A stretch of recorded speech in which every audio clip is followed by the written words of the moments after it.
Begin today the Gemara at the bottom of Daf Nun Vav Amud Beis, the last line. Gemara continues the subject that we were speaking about before regarding a Kesubos. So what happens if a husband, when he's marrying his wife, tells her that I'm going to give you the full Kesubos, but she says, I already got half. So basically saying that you don't have to give me the full Kesubos. So Rav Meir says the very fact that he made such a condition with her, so she's Tzabilas Nus. Chachamim consider this to not be a proper marriage. And the Gemara explained before, even though the truth is, after he made this condition, he's going to have to give her the full Kesubos. But because he made this condition, she's not relying on getting the full Kesubos, so therefore the marriage is a bilas nos. So Gemara brings a story and an additional halacha that's actually very relevant for every marriage regarding this halacha. Achsei de Rami Bachoma, the sister of Rami Bachoma, Nun Zayin, have a nesiva l'Ravivya. She was married to Ravivya. Erches Kesubasa, her Kesubos got lost. So Asla Kamed Rav Yosef. So they came to Rav Yosef, and the question was: is he allowed to live with his wife even when the Kesubos is lost or not? Amalahu. So Rav Yosef says, Hachi Amar Rav Yudah Mashmul. Rav Yudah said in the name of Shmuel, Zu Divrei Rav Meir. What we brought before is the opinion of Rav Meir. So Rav Meir says when a woman is not relying on the fact that she's going to get her Kesubos, because the husband made the condition with her that she's not getting the full Kesubos, even if the truth is she's getting it, but she's not relying on getting it, so Rav Meir says it's a bilas nos. You can't live with your wife that way. She has to be sure, she has to feel guaranteed that she's getting her Kesubos. So therefore, according to Rav Meir, when you lose the Kesubos, it should be the same thing. You can't live with your wife, because if she knows she has no Kesubos to collect her Kesubos with, doesn't have the stark Kesubos, so you can't live with her. So according to Rav Meir, this is a problem, losing the Kesubos. But according to Chachamim that say that if you make a condition with a wife and she's not relying on getting the Kesubos, it doesn't matter. So same when it comes to losing a Kesubos. Person can be with his wife 2 or 3 years without a Kesubos, and you'll find the time you'll find time to give her the Kesubos in order for her to be able to live with her. According to the Chachamim. Amalei Abaye, so Abaye says to Rav Yosef, but no, V'ha'omar Rav Nachman, Omar Shmuel. Rav Nachman said the name of Shmuel, that halacha Rav Meir, that we do paskin like Rav Meir, big zayraisa. When it comes to Rav Meir, all kinds of things that he decreed to be machmer more than what it says in the Torah, all of the gzeiras of Rav Meir that we find in Shas, we always paskin like Rav Meir. So here Rav Meir has a gzeira, a chumra and a gzeira, that in a case where the woman does not rely on getting her Kesubos, you can't live with her. So this should be a case that we paskin like Rav Meir. So Rav Yosef heard Abaye's answer, so he agreed to him. He says, if so, zil ksayvla. So go write her a new Kesubos. And this is the actual halacha, that if the Kesubos is lost, the person is not allowed to be with his wife until he writes a new Kesubos. So to Gemara. Continue now, V'negeya 2, going back to the machlokes that we learned before on Daf Nun Vav Amud Beis. There was the machlokes between Rabbi Yehuda and Rabbi Yosi regarding making a condition that you're not giving the full Kesubos. So the machlokes was whether a verbal condition will be accepted to minimize the payment of the Kesubos. So the Gemara now brings exactly when was this Tanai, this condition to minimize payment of the Kesubos made. So ki asar Rav Dimi, Amar Rav Shimon ben Pazi, Amar Rav Yeshua ben Levi, Mishum bar kapara. That machlokes, this argument was betchila, in the beginning. We'll see in a moment what the beginning means. Avo basayf, but once the condition is made so late in the end, livrei hakoil ena michelas. According to everybody's opinion, she cannot forgive the Kesubos. It's too late. She already was zeicha in the entire Kesubos, and whatever she's saying at this point is worthless. Unless she's going to write it. She's going to write it. So now what are we talking about over here when it says betchila and basayf? Okay, you know what, let's wait another moment. We'll see, the Gemara will explain it, but first let's read another opinion that argues here. Rabbi Yechanan says, Bein bezu, ubein bezu, whether the condition is made in the beginning, whether the condition is made at the end. Machlokes will apply either way, whether she has the ability to verbally forgive a portion of the Kesubos.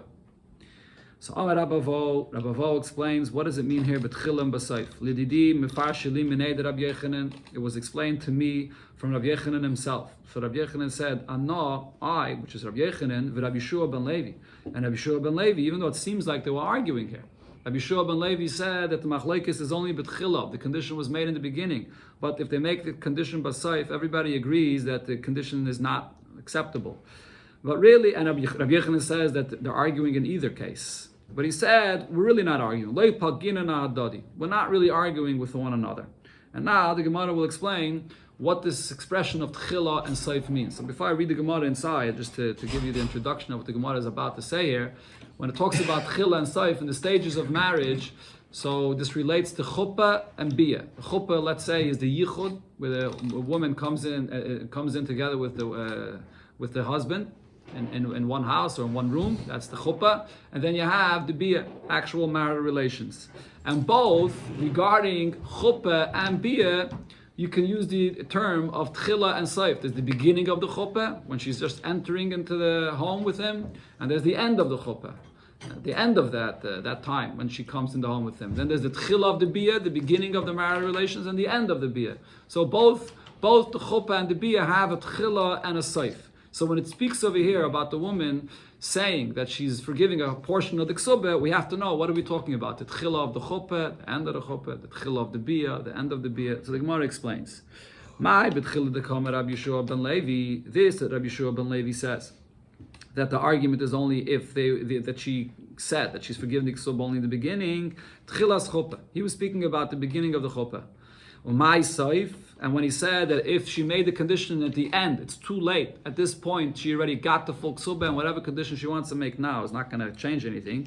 That's seif bia, all the way at the end, after bia, after marital relations. At that point, for her to come and start changing the conditions of the ksubah, it's not going to take effect unless she writes it. So that's what Rabbi Yeshua ben Levi meant. But when Rabbi Yochanan said bein bezu machlokes, that either way there's an argument whether we accept her verbal condition here. Tchilas chuppah v'soif chuppah. I was only speaking about in relation to chuppah itself, the beginning of the chuppah and the end of the chuppah, when she wants to make a condition verbally, if it'll take effect. The heat tchilas bia, the end of the chuppah is the time when the bia begins. So therefore, it's really, at that point, even Rabbi Yeshua ben Levi would agree that they're still arguing. So I'm not even arguing with Rabbi Yeshua ben Levi. Rabbi Yochanan would agree to Rabbi Yeshua ben Levi that if it comes at the end after bia, over there for sure the condition is too late.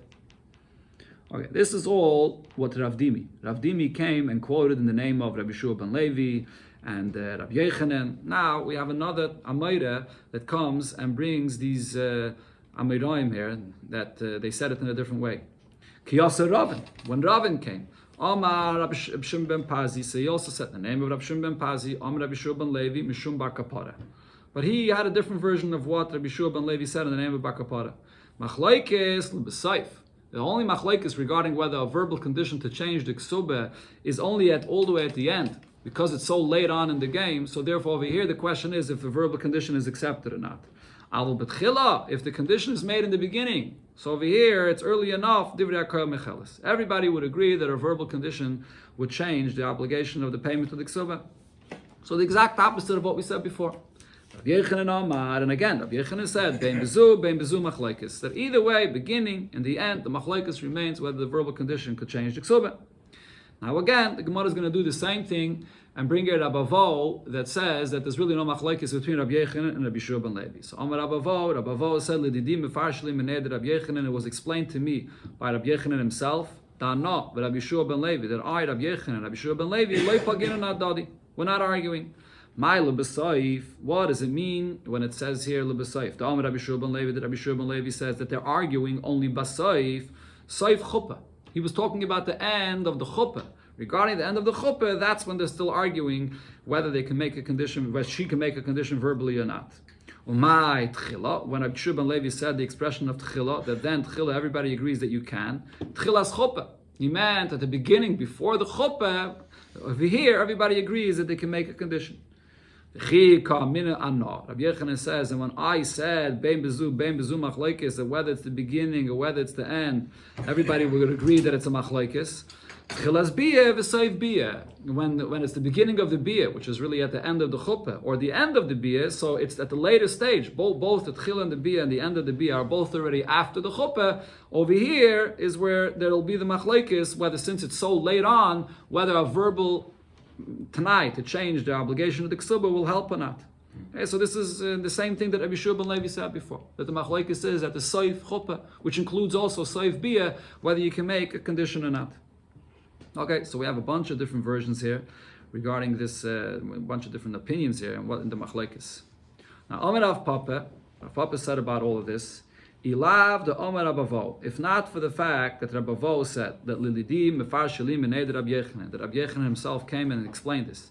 That not, but Rabbi Yeshua ben Levi, Loi Palginin Adadi, that I and Rabbi Yeshua ben Levi are not arguing with one another because it depends what the expression of Tchila and Seif means. So Hava Amina, I would have rather said Rabbi Yechanan v'Rabbi Yeshua ben Levi pligi. That in fact Rabbi Yechanan and Rabbi Yeshua ben Levi are arguing with one another. And Rav Dimi, I could use the same logic we said before, that we have to know how to interpret the terms of Tchila and Seif, but I would rather apply that to Rav Dimi v'Ravin like pligi. I would say that Rav Dimi and Ravin, that were quoting this machlekes between Rabbi Yeshua ben Levi and Rabbi Yechanan, and they had different versions of this machlekes. Rav Dimi came to say that they were arguing only b'tchila in the beginning. That's what Rabbi Yeshua ben Levi holds. Ravin came and said that they're arguing only basayf. So I would say that Rav Dimi v'Ravin loy pligi. That's Rav Dimi and Ravin that are not arguing because they, which were quoting the machlekes between Rabbi Yeshua ben Levi and Rabbi Yechanan, the terms of tchila and saif can be switched. As the Gemara explained before, you have to know what the terms of tchila and saif means. So again, the point that Rav Papa is saying over here is, instead of using the point that we just said here, that you have to know what tchila means and what saif means in order to explain that really Rabbi Yechanan and Rabbi Yeshua ben Levi are not arguing. Instead, Rav Papa says, I would rather say Rabbi Yechanan and Rabbi Yeshua ben Levi are arguing. But Rav Dimi and Ravin, that are quoting their machlekes in different ways, they are not arguing because the terms of tchila and saif that they are using are not the same. So the Gemara asks on this, what is the significance of what Rav Papa is saying? This is still a continuation of what Rav Papa is saying. My saif to ka'amar Ravin. What is the term saif that Ravin says? Right? When Ravin says that the argument is only regarding saif, what did Ravin mean to say? Ravin was saying saif chuppah. Regarding saif chuppah, that's when there is an argument regarding the condition that she wants to make for the ksubah.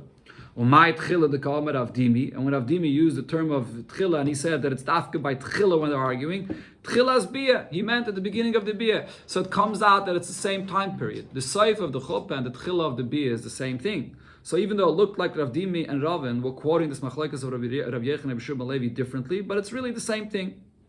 So now the Gemara asks, "My kamash malon." What is Rav Papa saying? What he says here? I mean, in the end of the day, the fact is that Rabbi Yechanan himself said that there's no machlekes between me and Rabbi Yeshua ben Levi. So what's Rav Papa saying? If Rabbi Yechanan wouldn't have said so, I would have said that there's no machlekes between Rav Dimi and Ravin. What's the chiddush of this if over here? This is not the fact, so who cares about this if?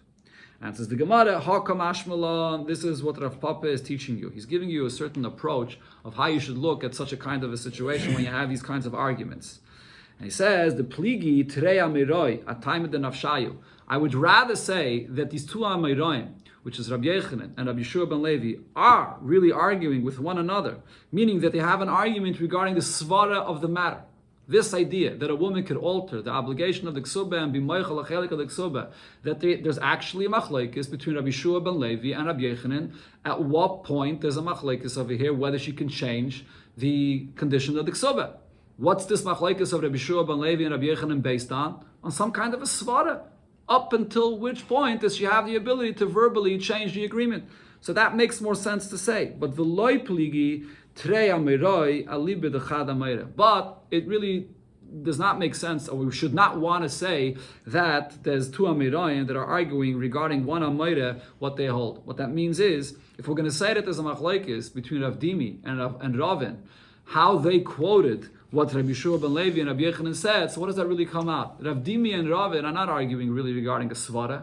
They're arguing regarding a fact. What did Rabbi Yeshua ben Levi say, and what did Rabbi Yechanan say? So then it comes out, as Rashi here says, one of them is lying, or one of them misheard what they said. They're quoting a machlekes between their teachers, between Rabbi Yeshua ben Levi and Rabbi Yechanan, and each one is quoting it differently. So they're not arguing stam about a svara. They're arguing about what did Rabbi Yechanan actually say. So therefore, what Rav Papa meant to say, if not for the fact that Rabbi Yechanan already said that he's not arguing with Rabbi Shua ben Levi, I would have rather said that Rav Dimi and Ravan are not arguing with one another. Because why should we say that these two Ameirayim are arguing with one another and it comes out that somebody is lying over here or somebody misheard? We would rather say that there's a machlokes over here, b'svara. When there's a machlokes b'svara, what do we always say in Torah? That they're both saying the truth. But if the argument over here is what their teacher said, you can't say Elavela Divrei Elokim Chaim because somebody's lying over here. Somebody over here misheard what his Rabbi said. Okay, so that's what Rav Papa was trying to say. Okay, let's go to the Mishnah. Zog Heilige Mishnah, Meisnin, Lebesula. Oh, this is actually connecting back to the beginning of the Masechta. Remember, we had in the beginning of the Masechta this idea regarding the time of when a Besula gets married. So it was quoted over there. So Neisnin lebesula shneimas achodesh. You give a besula 12 months to prepare for her wedding. Mishatava habal lefarnas asatzma. From after the kiddushin, the edis, in the first stage of marriage. So from the point of time when her husband now comes over to her and demands of her and says, "Okay, from today, I want you to begin preparing for the chasana." So from that point, we give her 12 months to begin to prepare herself. Just like we give the woman 12, the kala, 12 months, so too we give the chassan 12 months to prepare the chasana, the wedding hall and everything, the wedding, the meal, and everything else that he has to prepare for the wedding. For the chassan of an almanah, so we give only 30 days. If the time that they set for the chasana arrives and they did not get married, so from this point, the husband has to feed her. And if the husband is a kayin, she can eat the truma from the kayin. Tarfin says, so from this point forward, the husband can give his wife all her food that she eats, all of it could come from truma. And that means even though a woman sometimes could become tamei, and at that time period she won't be able to eat the truma, so why is the husband giving her everything from truma? But even if she can't eat it, she can sell it and she can buy herself food, so she'll be able to figure it out. Rabbi Akiva says, mechza chulin or mechza truma. The husband, the kayin, feeds her the food half chulin and half truma, so she'll have the food that she needs at the times when she's tamei. Hayavam, another situation where you have a woman that's not fully married, if she can eat, the question is if she can eat the truma from her husband, the kayin. So the Mishnah says, Hayavam eina ma'achal b'truma. A yavam which has a yavama that's waiting to get married to him and did not get married to him yet, and the yavam is a kayin, she will not be able to yet eat truma because of the fact that she's getting fully married to this kayin. Now, what does this mean? So the Mishnah explains. If the case over here was that she waited 6 months to get married to her husband, right? They set a date. She was married. She was the edison, the kedushin to her husband, and they set a date, and she waited 6 months to get married to her husband, and then her husband passed away as a chassan before the chasana. And then v'shisha chadashim. No. This is the husband himself. And then he passed away. So what happens if you pass away without children? So now there's a mitzvah of yivam. V'shisha chadashim b'fnei hayavam. And then she now waited another 6 months to get married to this yavam. Or another scenario, the Mishnah says, afila kulan b'fnei abal. Or even if she waited all in front of the husband, chasiyei mechad. She waited 12 months besides one day, a day before the chassan passes away. Or b'fnei yavam, ay kulan b'fnei, or b'fnei okay, chasiyei mechad b'fnei yavam. Sorry, one day missing, and that day was she waited in front of the yavam. Or the reverse happened. She's waited for her husband, her original husband, one day, and after one day he died, and the rest of the time she's waiting all for the yavam to get married to him. So in all these situations, she's waiting now to get married to her yavam. If the time arrived, she will not be able to eat truma. But now the Mishnah says, "Du Mishnah Rishayna." Everything that it says over here in this Mishnah, this was the way it was paskened in the beginning. Bezin shalachreim. However, a later Bezin Omru, they came and said, "Ein isha echeles betruma asher tikanas l'chopa." A woman does not eat truma from her husband until she actually gets fully married. Even if the date arrives and the chasana did not happen for whatever reason, she will not eat truma. She has to actually get married to him. Talk to Gemara Mina and Mili. From where do I know that you give a kala 12 months to prepare for the chasana? Amar Rav Chizde. So this is obviously not min ha-Torah, it's a takana midrabanan, but nevertheless the Gemara is bringing a source from what you see in the Torah. So Amar Rav Chizde Damakra, the pasuk says Vayayme. This is by Yitzchak getting married to Rivka. So Eliezer comes and he wants to take Rivka immediately to get married. So what do they say? Vayayme acha v'ima, her brother and her mother say Teisha v'nari tanu yamim oy aser. She doesn't have to go immediately. Let her wait here. Yamim oy aser. Now what does yamim mean? Ma yamim. When it says here yamim, what does that mean? Yamim usually means 2 days. Let her wait here 2 days or 10 days. So if you're going to say it like it sounds literally, that they're saying let her wait 2 days, and then afterwards they said, if not 2 days, so let her wait 10 days.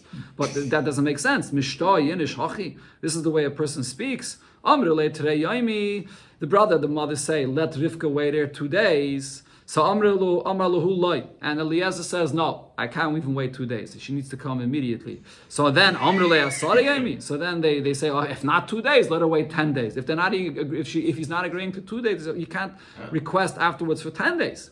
So then ma yomim. What is the meaning of yomim over here in this pasuk? Shana. Yomim means they said, let her wait a year until she goes. Let her prepare a year to get married. The chsiv, as the pasuk says, yomim tiyeh gu'ulasei. That yomim over there, when it talks about a house that's being sold, you could redeem the house. The term yomim there means a year. So here as well, they requested that Rivka should wait a year, and if not a year, then they asked for 10 days. Maybe yomim means a month. The chsiv, as we see in another pasuk, it uses the expression ad chodesh yomim. So the term yomim means a month. Amri, so the answer is, we can't learn from there. Don and yomim stam, we could compare the expression of yomim that it says here by Rivka to the expression of yomim that it says by selling a house. Ve'im don and yomim stam yomim shenam ben chodesh. But we're not going to learn out the term yomim that it says here from the term that it says yomim in a place where it says chodesh. Okay, there's a Taisus over here. Just want to mention this Taisus because it's connected to Chodesh Elul. So the Taisus brings the pasuk that it says Bachsa Savir Vesima Yerach Yamim. So this the girl that's brought in from war, and she's called the Eishes Yefas Toya, next week's parsha, right? So over there it says that she has to wait a Yerach Yamim. What does the term Yerach Yamim mean over there? 30 days. So over there it also says Yamim, but there it does mean 30 days. So Taisa says, of course, there it says Yerach. Yerach Yamim means 30 days, because Yerach is regarding the month. Right? So I'm mentioning this because the Arizal says that the Vachsa Vesima Yerach Yamim refers to Chodesh Elul, the 30 days of Chodesh Elul. Sagte Gemara, Oma Rab Zeira. Tana, we learned in a Braise, Ketana. So a Ketana, who's the one that marries off a Ketana? The father. So, but Beini or Bein Avia, whether the girl herself or the father, Yechaylin La'akiv, they could hold back the marriage, even if they set a time and the time arrived. So usually set a time, she has to get married at that time. But nevertheless, she can say, no, I want to wait until I become a Gedailah.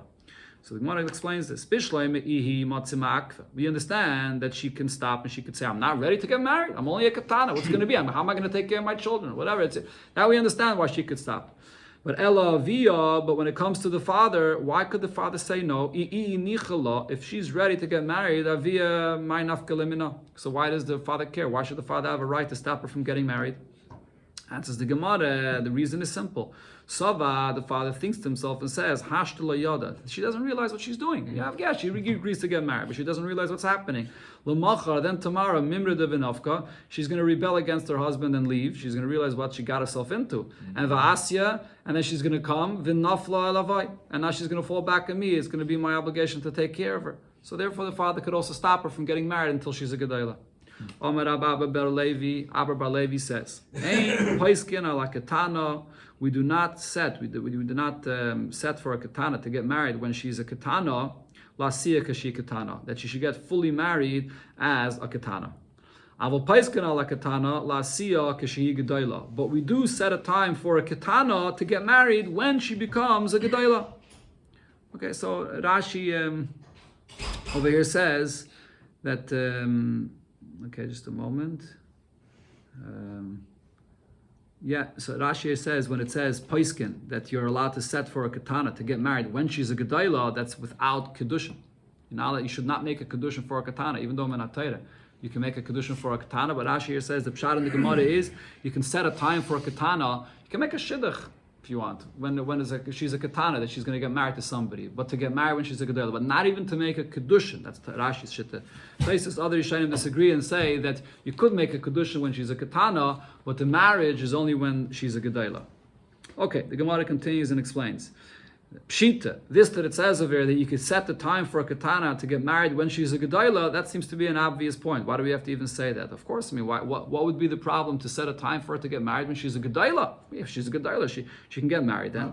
Answers the Gemara, because Ma'al the Teimeh, I would think to say, Leichesh dilme ma'ayla pachdamashta. If you're establishing a time for a katana that she's going to get married when she's a gedola, she'll become anxious about this. Knowing now when she's a katana that she's preparing to get married to something that she's not even mature to understand what it is, so she'll get very anxious about this. She'll be weak.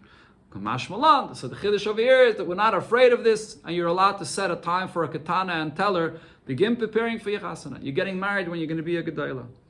Rav Huna says, this is going back to our Mishnah. The Mishnah said that how long do you give for a girl to get married, to be able to prepare for a chasana? 12 months. So Rav Huna said, Bagra yoim echad, but if she became a begeres, even one day she became a begeres, so she's not a night anymore. As remember, we learned many times a begeres is when she's mature from 12 and a half and older, and then viniskacha, and then the first stage of marriage, the kiddushin. So now we're giving time for her to get married. She only gets 30 days like an almana. Point is, she's older, she's mature, so she can take care of herself. All she needs is 30 days. So when do you give 12 months? Oh, that's a good question. Taisus talks about that. Taisus says that if she first became married, Kiddushin, and then she became a begeres after the Kiddushin, then you give 12 months. Over here, the Gemara is speaking about that she became a begeres first, and then she got the Kiddushin, then you only give 30 days. Meisvei, so the Gemara asks us this from a Braisa. The Braisa says, Bagra, once she's a begeres, harehi kitvua. She's like her husband already demanded her, okay, let's set a date for marriage. Now, the Braisa doesn't spell out exactly what it means. But mistamem, my love, don't you think this means kitvua de besula? The Braisa is saying that even by a begeres, we compare it to the regular case of a husband demanding from a besula to get married, and that's 12 months. So not like Rav Huna said, that it's only 30 days. Says the Gemara, loy, not necessarily kitvua de almana. It means that it's like an almana that her husband demanded her, let's get married, and that's only 30 days. Tashema, I'll ask you a question from another Braisa. It says, Beigeres sheshasa shnei masa chodesh. A begeres that waited 12 months. Rabbi Eliezer says, Hoyel v'chayev baila b'mizanisel. Since from this point, after 12 months, the husband becomes obligated to now feed her, even if he didn't end up getting married to her at that date. But as we learned in the Mishnah, from that point he has to feed her already. So this will also make a difference regarding a different halacha. Yofer. From this point forward, the vows that this woman makes, the husband will also have to be there to annul the vows. Right? Usually the father annuls the vows, but from the time of marriage, the husband annuls the vows. So over here, from the time that he should have gotten married to her and the husband's chayav to feed her, he annuls the vows. But what do we see in this brisa? It says begeres, and it says that you give 12 months, not like Rav Huna that said 30 days. It says the Gemara, read it differently. Eime, read it begeres. One case is begeres, and sheshas shnei masa chodesh. Then another case is a naira or a besula that's not a begeres, and over there you wait 12 months, but not the begeres. The begeres does not wait 12 months. And on this, Rabbi Eliezer, that the husband is the one that annuls her vows. Another brayse the Gemara brings, Toshima hama'ares es a besula, a person that got married, the first stage of marriage to a besula, ben shetova bal, whether the husband already demanded of her, let's get married, and vihi makeves, and she's holding up the marriage, ben shetova he, and she's demanding of the husband, let's get married, ubal makiv, and the husband is holding it up, nice and lashnem asachidish, we give her 12 months, and that mishas tviyah from the time when the husband said, okay, let's set a date to get married. You don't give that time of 12 months from the edison itself, but from the time when they demanded, when they set to begin preparing for the marriage. If she becomes a begeres, she's like a tvua that the husband demanded of her, let's set a time for the marriage. And the Braisa spells out, what does this mean? Ketzad bagra yoim echad. If she became a begeres, one day, veniskacha, and then the kiddushin, we give her 12 months to prepare for the chasana. So here this Braisa says clearly that we give her 12 months. Then the Brisa says, Ula arusa shleishim yom. For an arusa we give 30 days. Now these 3 words in the Brisa are not clear what it means. But before the Gemara explains that, we'll explain that in a moment. But before the Gemara explains that, the Gemara says, Tiyuf to the Ravona. This Brisa is a clear refutation to what Ravona said. It says clearly for a begettes you give 12 months. Tiyufte. So this refutes what Ravona said. Now the Gemara explains, My ula arusa shleishim yom.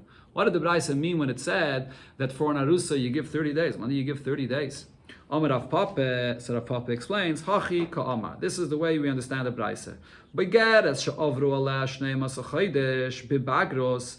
If you have a begettes that she's already been a begettes for 12 months, so she's 13 and a half years old right now. She became a begettes at 12 and a half years old, so this is when she's 13 and a half. And then v'niskacha, after 12 months of being a begettes, now the kedushin happens. So over here, nice and l'shleishim yom kalmana. Here the Brisa is saying that you will give her only 30 days like an almana. So even though we refuted what Rav Huna said, that if she was a begettes for 1 day, we're still going to give her the full 12 months like every girl that gets married. But if she was already a begettes for 12 months, so she's a begettes for 12 months, so she's for sure already preparing for a chasana. So now we're only going to give her 30 days like an almana.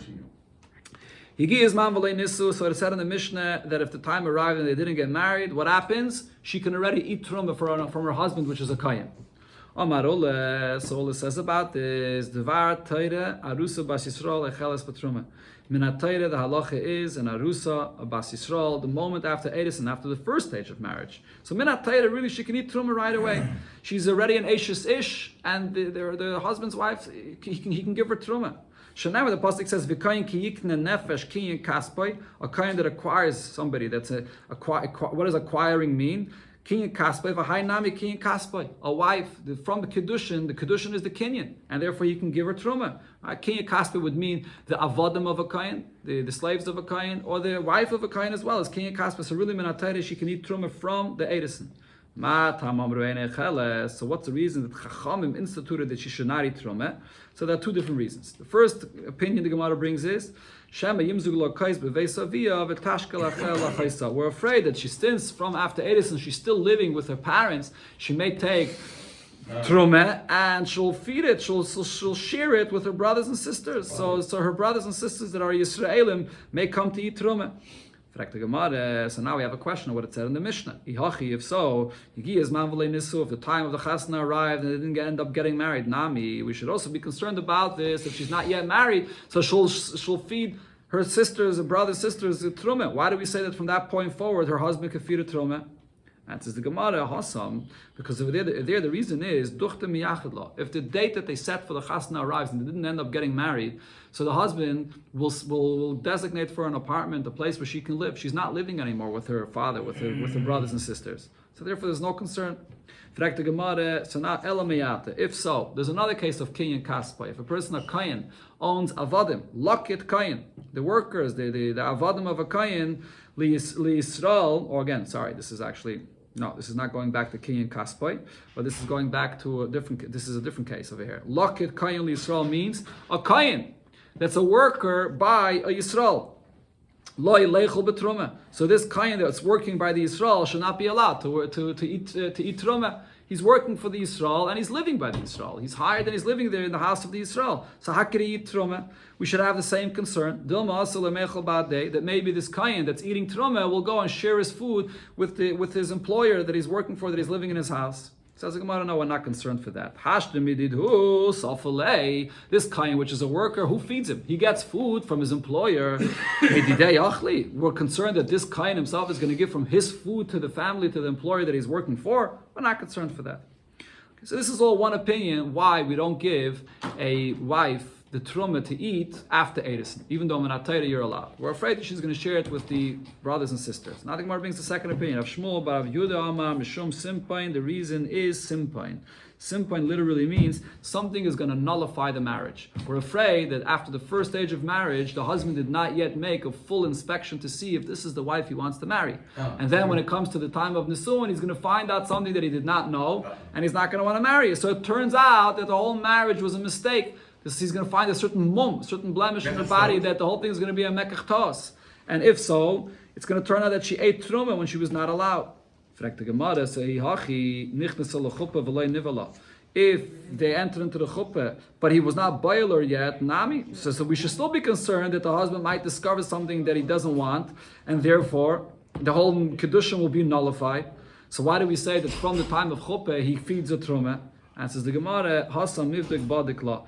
Over there, once he's ready for chuppah, so he makes sure to inspect the matter, even if he himself is not inspecting her, but nevertheless he has relatives. He makes sure that there's no mum that he's going to marry this wife. And v'hadam ayla, and then he marries her.